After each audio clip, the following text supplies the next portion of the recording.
हरे कृष्णा।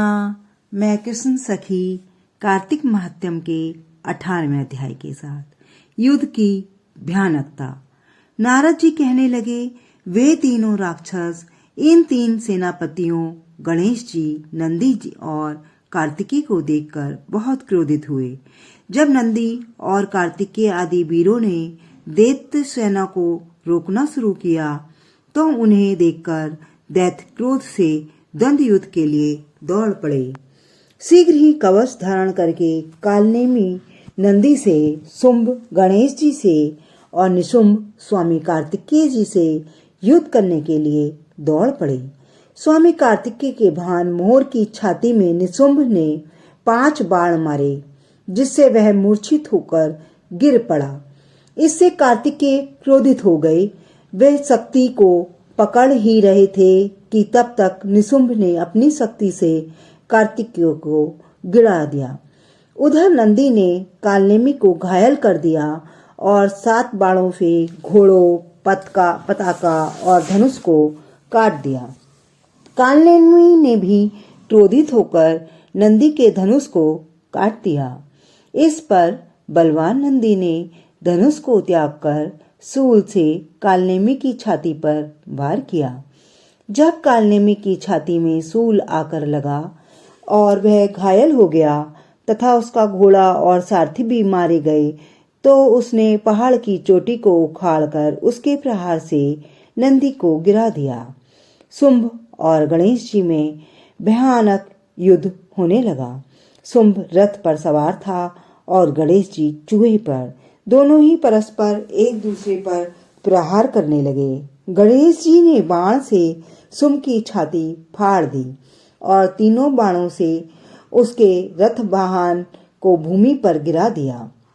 शुंभ ने भी क्रोधित होकर बाणों से गणेश जी को घायल करके 3 बाणों से चूहे को घायल कर दिया और बादलों के समान गरजने लगा। बाणों से घायल होकर चूहा चलने में असमर्थ हो गया और गणेश जी उससे उतरकर पैदल ही चलने लगे। इसके बाद उन्होंने शुंभ की छाती में फरसा मारकर उसे धरती पर गिरा दिया और चूहे पर सवार हो गए। तब कालनेमी और निशुंभ दोनों एक साथ गणेश जी पर बाणों से इस प्रकार प्रहार करने लगे जैसे हाथी पर अंकुश लगाया जाता है। गणेश जी को पीड़ित देखकर महाबली वीरभद्र करोड़ों भूतों के साथ दौड़ पड़े। साथ ही कुष्मांड नामक पिशाच, भैरव, बेताल, योगिनियों के समूह एवं अन्य गण भी वीरभद्र के साथ हो लिए। उनकी किलकारियों, सिंहनादों तथा अन्य शब्दों से पृथ्वी कांपने लगी। भूत दौड़ते और नाचते हुए दैत्यों को खाकर उछलने कूदने लगे। नंदी और कार्तिकेय भी तब तक स्वस्थ हो गए और युद्ध में राक्षसों को अपने बाणों से शीघ्रतापूर्वक मारने लगे। दैत्यों की सेना छिन्न भिन्न हो गई।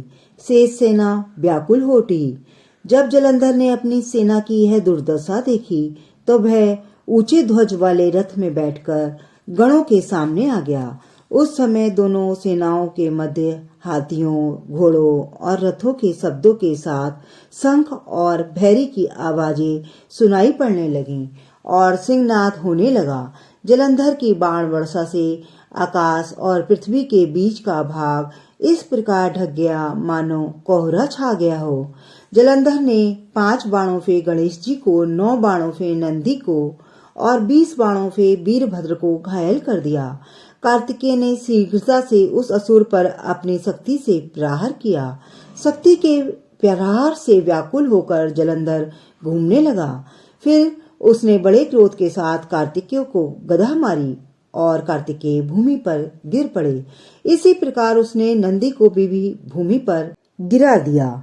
इस पर क्रोधित होकर गणेश जी ने उसकी गदा को फरसे से काट दिया।